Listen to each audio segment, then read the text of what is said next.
Voilà, aujourd'hui nous sommes à Hattonchâtel en compagnie de Julie qui est artiste lyrique, mais on vient aussi pour Gabriel en fait. Bien sûr. Nous vous expliquer un petit peu le projet que vous lui avez donné avec un autre artisan tout simplement. Alors donc avec Gabriel et puis Sébastien Robinet, donc en effet ce projet me tenait très à cœur. Il est né en fait au décès de mon père. J'ai eu besoin d'avoir quelque chose, d'une renaissance. Et ça s'appelle le souffle de la vie. Il faut savoir qu'il était passionné d'art nouveau. Et je crois que là, en fait, dans l'art nouveau, le thème de la mer n'a pas été développé. Et mon mari adore la mer. Alors pourquoi le souffle? Donc cette œuvre s'appelle le souffle de la vie. Parce que je crois que ce qu'il reste quand quelqu'un s'en va, c'est ce qu'il nous a donné. Soit l'amour, soit tout ce qui reste, c'est le beau. Donc pour moi, la mer me fascine. Le chant des sirènes, enfin étant artiste lyrique, je pense que vraiment, donc tout ce monde était dans mon esprit. Évidemment, il fallait des mains d'or. Et le souffle de la vie que Gabriel a, Sébastien a les mains d'or. Et j'espère avoir essayé de nourrir ce qu'il y avait dans l'âme et dans le cœur. Donc vous nous avez parlé du projet, mais comment ça s'est passé justement la rencontre avec les artisans? Eh bien écoutez, donc déjà j'avais rencontré Sébastien Robinet il y a quelques années. Je sais qu'il a des mains d'or. Il est aussi artiste donc d'art. Enfin, il rénove par exemple la cathédrale de Verdun ou tout le patrimoine. Et je savais qu'il a un talent incroyable. Gabriel, écoutez, notre verrier qui est près de nous, je sais qu'il pareil a un talent incroyable. Donc pour moi ce qui est important, c'est aussi de s'entourer de soleil pour pouvoir faire les belles choses, parce que seul on n'arrive jamais à rien. Mais ça va être une question un peu idiote, mais quand même, quand vous voyez le projet, quand vous l'avez vu avancer, c'est beaucoup d'émotions, comment ça se passe? C'est beaucoup d'émotions, beaucoup de temps, de maturité, et puis aussi de concrétisation de ce qui se passe en fait dans l'esprit quand on crée quelque chose. Et vraiment, je ne pouvais pas rêver mieux. Ils ont été incroyables. J'ai vraiment des artisans, des artistes sublimes qui ont réalisé cet escalier, qui parle. Je voulais qu'il bouge.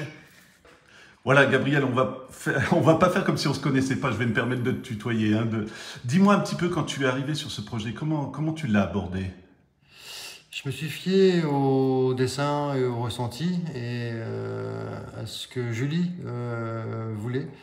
Donc le projet s'est concrétisé sur plusieurs étapes. Et donc j'ai été obligé de me déplacer sur Nantes avec des fours un peu plus gros et avec d'autres verriers qui ont aidé à la conception du méga, donc de l'hippocampe.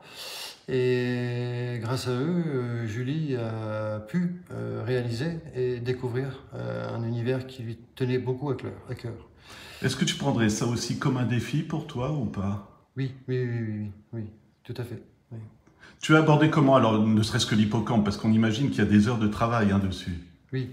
En fait, l'hippocampe, quand on fait une pièce en verre assez spectaculaire et innovante, sur demande, de surcroît, il y a une première faisabilité et une deuxième, parce qu'on va corriger les erreurs de la première pour arriver à quelque chose, à sublimer la deuxième pièce. Voilà. Les couleurs, je sais qu'on ne sait jamais à la cuisson ce que ça va donner, mais ça devait être un moment aussi intense pour toi, non? Oui. C'est une découverte sortie du four. Et tout de suite, on le présente à la lumière pour voir ce que ça donne et espérer satisfaire. À ce moment-là, c'était Julie. Voilà. Et être juste au niveau de ce qu'elle voulait sur cette création. Ouais. On va parler aussi de l'artisan ferronnier. Comment ça s'est passé la collaboration? Parce que j'imagine, il est inséré dans la montée d'escalier, l'hippocampe, donc vous avez dû bosser ensemble, quoi. Oui. Donc c'est pareil sur plusieurs étapes et il y a des ajustements, il y a des changements et donc on collabore vraiment ensemble et sur les projets. Ouais. Est-ce qu'on peut dire que c'est une de tes plus belles créations, on va dire? Oui. Ouais. Et en plus, c'est une création qui demeure sur mon lieu de vie, donc d'autant plus. Voilà. Beaucoup d'émotions donc. Oui.